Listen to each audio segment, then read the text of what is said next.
안녕하세요. 피탐성 빛의 교회와 함께하는 성경 공부에 오신 빛의 성도님들을 진심으로 환영합니다. 우리 같이 기도하고 오늘 말씀 공부 시작하겠습니다. 하나님 아버지, 오늘도 하나님의 말씀 앞에 서게 하시니 참 감사를 드립니다. 우리에게 허락해 주신 이 맛있고 영양가 넘치는 말씀밥 잘 받아 먹고 오늘 하루를 살아갈 일용할 힘과 지혜를 가지고 살아가는 우리 모든 빛의 성도들이 되게 하여 주십시오. 예수님의 이름으로 기도합니다. 아멘. 오늘은 사무엘상 22장 6절에서 23절까지 말씀 함께 공부하게 될 텐데요. 6절에서 8절 말씀 먼저 한번 보시면요. 다윗을 잡아 죽이지 못해서 초조하고 분노에 찬 사울 왕, 그 모습이 6절, 7절 말씀에 등장을 합니다. 바로 그때 지금 사울왕은 엄청난 분노, 초조함에 시달리고 있는데요. 바로 그때에 9절에 보니까요, 사울의 신하들 가운데 끼어있던 에돔 사람 도액이 나서서 보고하는 모습을 보게 되는데요. 여러분, 에돔 사람 도액, 일단 이름 자체가 좀 구리지 않습니까? 도액, 액 소리가. 이 사람을 우린 언제 만났는지 기억나세요? 사무엘상 21장에 보면 다윗이 이 노베에 있는 성소에 이르러 제사장 아히멜렉과 대화를 나누는 장면이 등장을 하는데요. 대화의 내용은 간단했습니다. 빵이 있습니까? 빵을 좀 주십시오.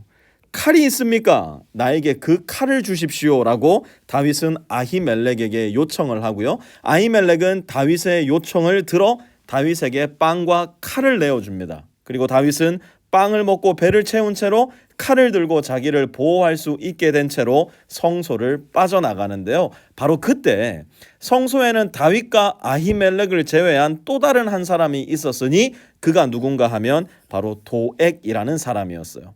바로 그때 성소에 있었던 도액이라는 이 한 사람 때문에 오늘 본문에서는 대재앙이 일어나는데요. 먼저 도액은 9절에 보니까 이렇게 말을 합니다. 제가 이새의 아들을 보았습니다. 그가 노브로 와서 아히두베의 아들 아히멜렉과 만날 때였습니다. 그때에 아히멜렉이 다윗이 해야 할 일을 주님께 여쭈어 보고 나서 그에게 먹을 것도 주고 블레셋 사람 골리앗의 칼도 주었습니다.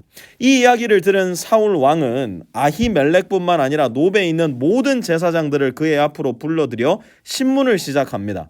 신문의 요는 간단해요. 네가 왜 그에게 빵을 주었느냐? 네가 왜 그에게 칼도 주었느냐? 네가 왜 그런 일을 해서 다윗으로 하여금 나 사울을 죽이게 만들었냐는 겁니다. 사울의 질문은 반은 맞고 반은 틀린 것이었어요. 아히멜렉이 빵과 칼을 다윗에게 준 것은 맞습니다. 하지만 아히멜렉은 다윗으로 하여금 사울에게 맞서게 하려고 빵도 주고 칼도 주었던 것은 결코 아니었어요. 14절에 보니까 아히멜렉에게 있어 다윗은 어떤 사람이었느냐? 임금님의 모든 신하들 가운데서 다윗만큼 믿을 만한 사람이 누구입니까? 더구나 그는 임금님의 사위인 동시에 경호실장이며 이 궁중에서 매우 존귀한 사람이 아닙니까? 아히멜렉에게 다윗은 사울에게 있어 가장 믿을 만한 사람이었고요, 사위였고요, 경호실장이었고요, 매우 존귀한 사람이었습니다. 그렇기 때문에 아히멜렉이 빵과 칼을 다윗에게 내어줄 때 그에게 있었던 생각은 무엇이었을까요? 이 일이 이스라엘 나라 전체에 그리고 사울 왕에게도 매우 유익하리라 생각했던 겁니다. 그런데도 16절에 보니까 왕은 이런 선언을 내립니다. 아히멜렉은 들어라.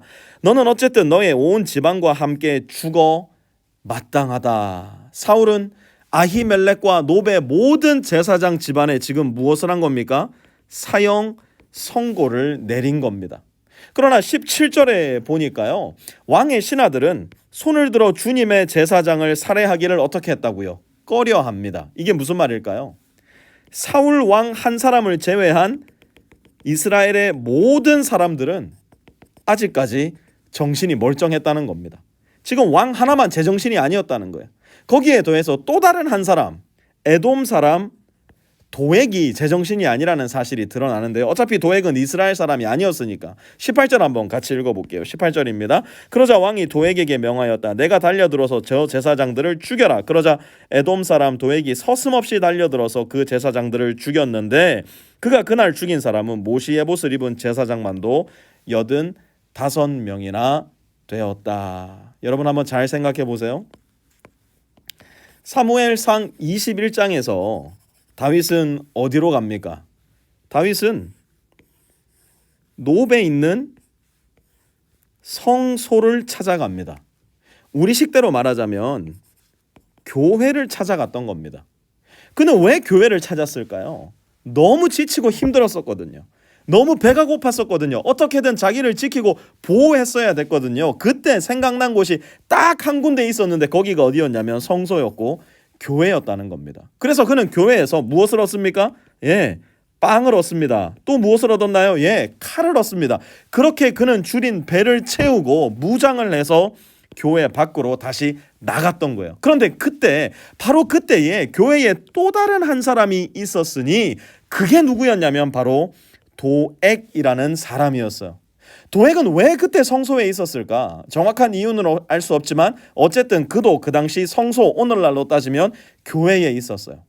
하지만 분명한 것 한 가지는 그는 배가 고파서 빵이 필요했던 것이 아니었어요. 그는 그를 보호하기 위해서 칼을 찾아 교회에 왔던 것도 아니었어요. 그는 하나님을 예배하지도 않았어요. 그가 교회에서 했던 유일한 일은 무엇이었는가? 바로 아히멜렉과 다윗이 이야기를 나누는 것을 유심히 지켜보고 노려보며 그들의 대화에 귀를 기울였던 것이었어요.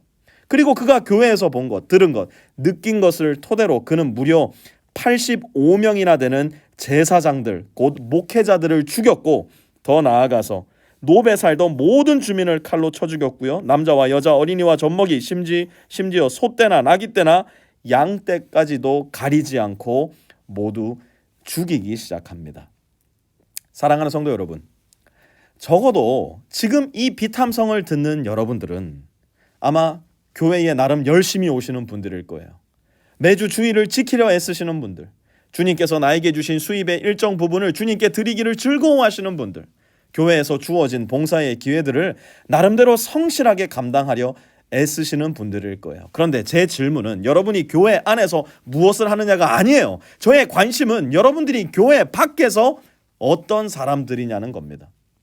혹시 교회 안에서 내가 배운 것들을 기초로 해서 너에게 손가락질하고 너를 마음으로 미워하고 정죄하고 심지어 기회가 된다면 내가 교회 안에서 배운 것들을 기초로 해서 너를 죽이기를 망설이지 않는 사람들은 혹시 우리가 아닐까요? 만약 그렇다 한다면 우리 역시 도액과 같은 사람에 불과한 겁니다. 우리가 교회 안에서 보고 배운 것들, 교회 안에서 하는 모든 일들이 결국 진정 하나님을 위한 것인가? 아니면 그저 나의 만족과 유익을 위한 것인가가 드러나는 순간과 장소는 결국 이 교회 안이 아니라 내 일상의 자리와 일상의 만남이라는 것을 우리는 언제나 가슴 시리게 기억해야 돼요. 그렇기 때문에 우린 물어야 됩니다. 나 때문에 나의 가족, 내 가족의 몸과 마음과 영혼이 배부르게 되었는가? 나 때문에 나의 직장 동료와 친구들의 외로움과 쓸쓸함이 따뜻하고 신선하게 채워지고 있는가? 나 때문에 억압받고 가난하고 아프고 외로운 나의 이웃들이 주님이 내게 주신 성령의 검, 말씀의 칼로 보호받고 지켜지고 있는가? 결국 내가 교회에서 진정 하나님을 예배했는가, 하나님을 만났는가라는 질문은 이 세상 속에서 내가 어떤 모습으로 살아가고 있느냐에 달렸다는 겁니다. 다윗도 아히멜렉도 도액도 모두 다 똑같은 장소, 곧 성소에 있었어요. 다윗은 살아났고 앞으로 수없이 많은 이들의 목숨을 살리게 되겠지만 도액은 죽음의 사신이 되어 수많은 사람들, 그것도 제사장들을 죽이고 어린아이들과 짐승들까지도 거침없이 살해하는 잔인하고도 어처구니 없는 인물이 되어버리고 마는 겁니다.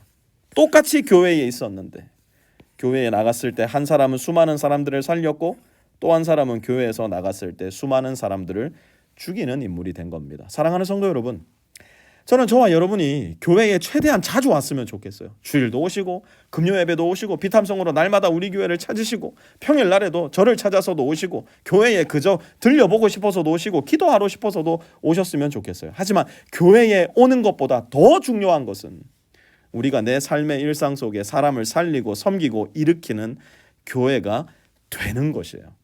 아무리 교회를 많이 오고 자주 와도 내가 스스로 교회가 되지 못한다면 우리도 도액이 되고 마는 겁니다.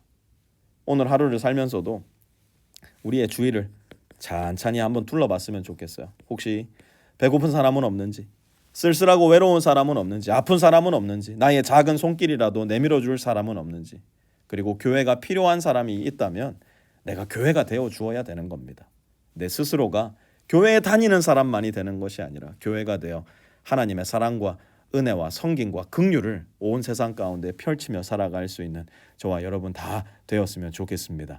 사랑의 하나님, 우리에게 먼저 다가오신 주님의 사랑을 늘 기억하고 주님의 그 은혜를 가슴 깊이 품기 원합니다. 그리고 우리를 이 세상 가운데로 보내시는 하나님의 말씀과 명령을 늘 기억하고 가슴에 품기 원합니다. 이 시대에 도액이 되어 예배와 종교라는 도구로 수없이 많은 사람들을 난도질하고 정죄하고 죽이는 인간이 되지 말게 하시고, 이 시대에 참된 교회가 되어 하나님의 사랑과 은혜로 수없이 많은 사람들을 품고 환대하고 사랑하고 구원하는 도구로 쓰임받는 우리 빛의 교회 그리고 빛의 모든 성도들 되게 하여 주십시오. 예수님의 이름으로 기도합니다. 아멘.